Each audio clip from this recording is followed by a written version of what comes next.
Sir ఈ నెల 24న జగన్మోహన్ రెడ్డి గారు వాళ్ళ ఎమ్మెల్యేలు, ఎమ్మెల్సీలు అందరితో కలిసి ఢిల్లీలో ధర్నా చేయబోతున్నారు సార్.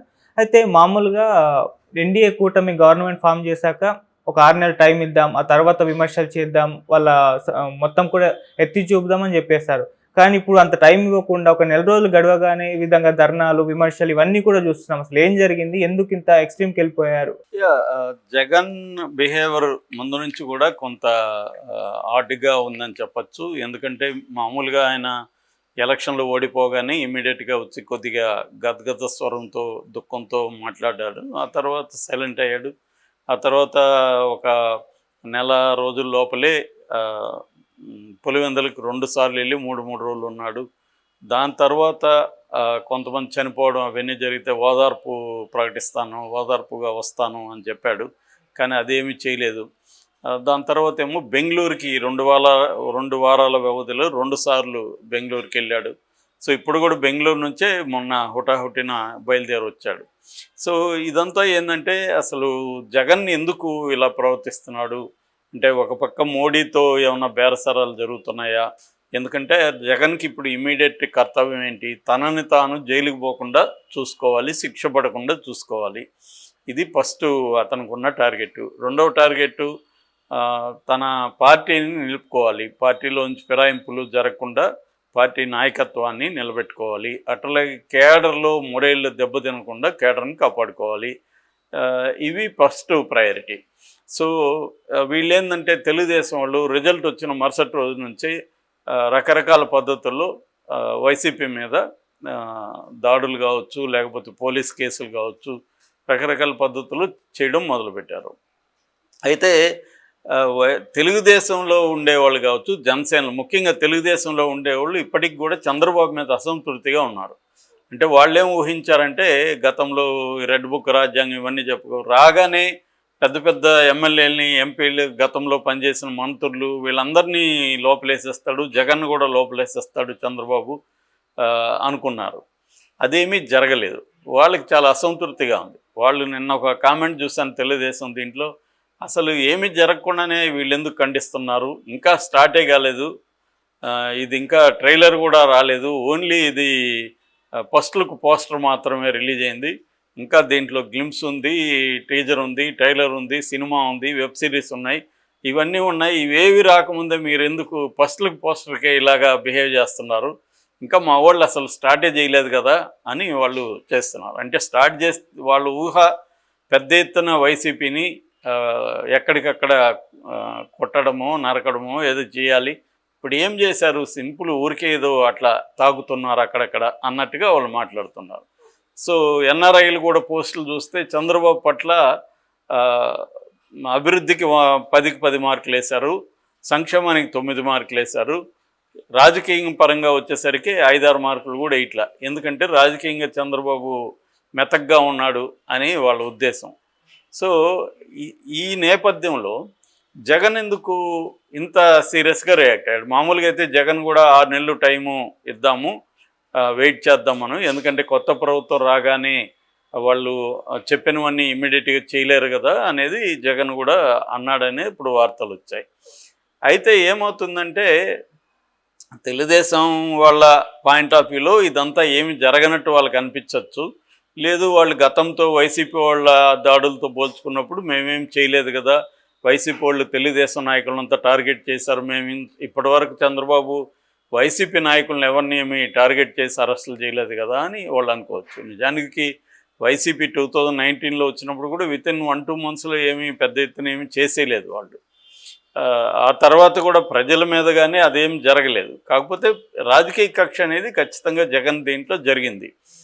చాలామందిని మన త్రిపుల్ లాంటి వాళ్ళని కూడా అరెస్టులు చేయడం, వాళ్ళని కొట్టారని కూడా ఆయన కేసు కూడా వేశారు.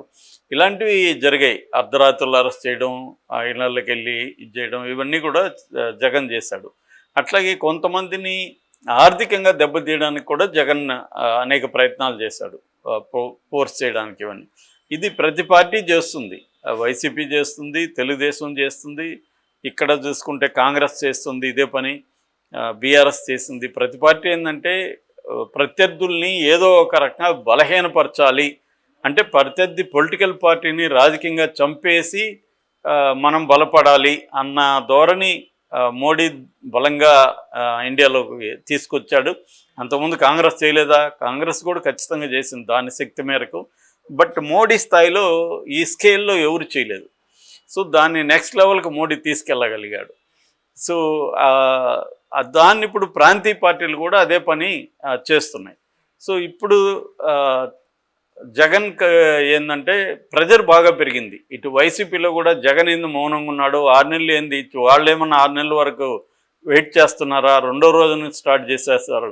అంటే ఒక పక్క అవినీతి స్టార్ట్ చేశారు, ఇసుక విపరీతంగా అమ్మేసుకుంటున్నారు. అది ఆల్రెడీ జనాలకు కూడా వెళ్ళిపోయింది ఇసుక కుంభకోణం. మరొక వైపున ఎక్కడికక్కడ ప్రభుత్వానికి సంబంధించిన భూములు ఆక్యుపై చేసిన స్టార్ట్ అయింది. ఎర్రమట్టి దిబ్బల గురించి కూడా మనం మాట్లాడుకున్నాం. మరోవైపు కేసులు పెట్టడం కూడా డే 1 నుంచి కేసులు పెట్టడం మొదలుపెట్టారు. ఆల్రెడీ మద్యం కుంభకోణం, ఇసుక కుంభకోణం జగన్ మీద మొదలుపెట్టారు వాళ్ళు. ఆల్రెడీ త్రిపులార్ కేసు పెట్టాడు. ఇట్లా కేసులు పెట్టడం మొదలైంది. అట్లాగే వీళ్ళు ప్రభుత్వ ఆస్తుల్ని, ప్రైవేట్ ఆస్తుల్ని ధ్వంసం చేయడం మొదలుపెట్టారు. ఇంతకుముందు ఎప్పుడూ లేదు. ఒక ఎమ్మెల్యే వెళ్ళి జేసీబీ తీసుకెళ్ళి ప్రత్యర్థుల ఇండ్లు కూలగొట్టించడం అనేది నేనైతే ఎప్పుడు వినలేదు. ఇప్పుడు పెద్ద ఎత్తున అవి జరుగుతున్నాయి, అన్ని చోట్ల జరుగుతున్నాయి. దాంతోపాటు వైసీపీ ఆఫీసుల్ని కూలగొట్టారు. చివరికి కోర్టు జోక్యంతో అది కొద్దిగా ఆగింది. లేకపోతే ఈ పాటికి 26 జిల్లాల్లో కూడా వైసీపీ ఆఫీసులను కూలగొట్టాలనేది ప్లాన్. ఆల్రెడీ కూలగొట్టగలిగారు 5-6 చోట్ల. ఇప్పుడు కోర్టు జోక్యం వల్ల అది కొద్దిగా టెంపరీగా బ్రేక్ పడింది. సో వీళ్ళు వచ్చి రాగానే జగన్ ఎట్లాగైతే కూల్చివేత ప్రభుత్వాన్ని వీళ్ళు విమర్శించారో వీళ్ళు కూడా అదే మెథడ్లో ఇంకా డిగ్రీ పెంచారు. ఏమీ తేడా లేదు. జగన్ ఎందుకు ఓడించమని వీళ్ళు పిలిపించారు?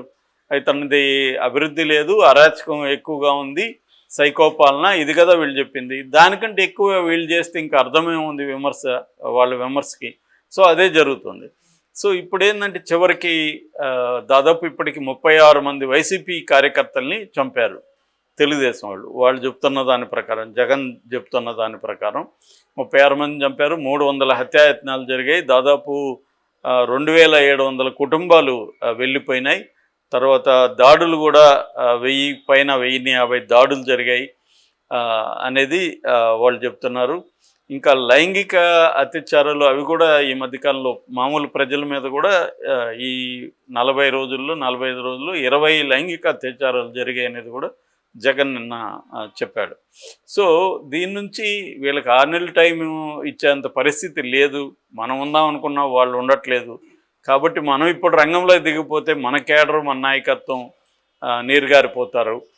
జగన్ ఎక్కడో బెంగళూరులో కూర్చున్నాడు, మళ్ళీ వీళ్ళే ప్రచారం చేస్తారు. తెలుగుదేశం మీడియానే ఇదంతా కూడా మళ్ళీ ప్రచారం చేస్తుంది. సో దాంతో జగన్ రంగంలోకి దిగ తప్పలేదు. ఎందుకంటే వినుకొండ హత్యాకాండ అనేది అతి భయంకరంగా ఒళ్ళు జలధరించేట్టుగా జరిగింది. దీంతో అందరూ కూడా ఒక్కసారిగా వైసీపీ కేడర్లో ఒక ఉనికి అనేది వచ్చింది. ఎందుకంటే ఆల్రెడీ లోకేష్ విమర్శించాడనో ఇంకో విమర్శించాడనో కొట్టి వాళ్ళని వీడియోలు తీసి ఇవన్నీ కూడా మొదలైనవి. సో ఈ కాంటెక్స్లో మనం దిగకపోతే, ఫైట్ చేయడం మొదలు పెట్టకపోతే మన కేడరు, మన నాయకత్వం డేలా పడిపోతారు. అది ఒకటి. రెండవది, వీళ్ళు ఇంకా రెచ్చిపోతారు. మనం ప్రతిఘటన లేకపోతే వీళ్ళు ప్రతిఘటన ఏం లేదులే మనం రెచ్చిపోదామని అనుకుంటారు. సో ఇక్కడే అడ్డుకట్ట వేయకపోతే ఇది ఇప్పుడు వాళ్ళు చెప్తున్నట్టే ఇది ఫస్ట్ లుక్ పోస్టర్ అంటున్నారు. ఇంకా టీజరు, ట్రైలర్లు, సినిమాలు ఇవన్నీ వచ్చాయంటే అప్పటి వరకు మనం వెయిట్ చేస్తే టూ లేట్ అయిపోతుంది. ఇప్పుడే దీన్ని అరికట్టాలని రంగంలో దిగాడు జగన్.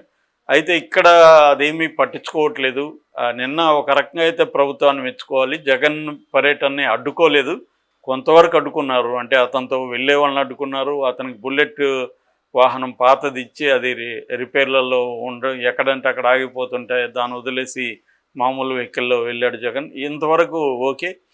బట్ అతనితో కూడా వెళ్ళే ఎమ్మెల్యేలని వాళ్ళని మిగతా వాళ్ళని అడ్డుకున్నారు. కనీసం జగన్ అక్కడికి ఇవ్వడం అయితే జరిగింది. అంతవరకు మెచ్చుకోవాలి. మొత్తానికి జగన్ నిరసన తెలియజేయగలిగాడు. అయితే ఇది ఇక్కడతో కుదరదని చెప్పి మోడీకి లెటర్ రాశాడు. బట్ మోడీకి లెటర్ అయినా కూడా అదేమి మోడీ నుంచి ఇప్పటికిప్పుడు రిప్లై వచ్చే అవకాశం ఏం లేదు. దాంతో ఢిల్లీలో కొంత ఈ కూటమి ఏదైతే ఉంది, ఇండియా కూటమి, అది కూడా మనకు హెల్ప్ చేసే అవకాశం ఉందనేది జగన్కి ఉన్నది. ఎందుకంటే ఆల్రెడీ షర్మిల కూడా దీన్ని ఖండించింది. కాబట్టి నేషనల్ ఇష్యూ చేద్దాం ఇప్పుడే, ఎందుకంటే చంద్రబాబు ఇప్పుడు నేషనల్ లెవెల్లో ఒక ఇంపార్టెంట్ ఫిగర్గా ఉన్నాడు ప్రతి చర్చలో. సో ఇది జరిగితే ఎన్డీఏకి యాంటీగా ఉన్న సమూహాలు కానీ ఛానల్స్ కానీ అందరూ కూడా దీన్ని హైలైట్ చేస్తారు. సో ఆ రకంగా చంద్రబాబుకి నేషనల్ లెవెల్లో ఇబ్బంది వస్తుంది, రేపు మోడీ కూడా అడిగే అవకాశం ఉంటుంది. సో అందువల్ల చంద్రబాబు కొంత తగ్గే అవకాశం ఉంటుంది. ఇది జగన్ యొక్క వ్యూహం. ఇది నాకు తెలిసి ఒక పొలిటికల్ పార్టీగా జగన్ వ్యూహం కరెక్ట్గానే ఉంది, లేకపోతే అతను వీక్ అయిపోతాడు. కాబట్టి జగన్ స్టెప్స్ అయితే కరెక్ట్గానే ఉన్నాయి, వాళ్ళ కేడర్ కూడా ఉత్సాహంగా ఉంది. ఇది కదా కావాల్సింది జగన్ నుంచి అన్న ఇదైతే ఉంది. అయితే దీనికి ముందు అసెంబ్లీలో వన్ డే వచ్చి రాష్ట్రపతి ఉపన్యాసాన్ని వ్యతిరేకించి ఈ ఇష్యూస్ అంతా అసెంబ్లీలో ప్రస్తావించడానికి ప్రయత్నించి, ఎట్లాగో వాళ్ళు దాన్ని సహించరు, తరిమేస్తారు కాబట్టి బయటికి వెళ్ళిపోదాము అన్న ఒక ఎత్తుగడ కూడా జగన్ వేస్తున్నట్టుగా కనబడుతుంది. సో ఏదేమైనా జగన్ డిఫెన్స్ నుంచి అఫెన్సివ్లోకి రావడం మొదలుపెట్టాడు. మామూలుగానే జగన్ ఎప్పుడు కూడా అఫెన్స్లో ఎక్కువ ఉంటాడు. చంద్రబాబే చాలాసార్లు డిఫెన్స్కి వెళ్తాడు, కానీ జగన్ టాక్టిక్స్ కానీ మనం గమనిస్తే మామూలుగా ఒక మిలిటరీ సూత్రం ఉంది, best form of defence is offence అని. అంటే నువ్వు రక్షించుకోవాలంటే నువ్వు శత్రువు మీదకి వెళ్ళాలి, వెళ్ళకపోతే నువ్వు ఎంతసేపటి కాచుకుంటా ఉంటే అతను వస్తానే ఉంటాడు. సో ఇది మిలిటరీ సూత్రం. ఆ సూత్రాన్ని జగన్ ఎప్పటి నుంచో ఫాలో అవుతున్నాడు. ఇప్పుడు కూడా మళ్ళీ అదే దీంట్లోకి వచ్చేసాడు, ఆ మోడ్లోకి వచ్చాడు, అఫెన్సివ్ మోడ్లోకి వచ్చినట్టుగా మనకు అర్థమవుతుంది.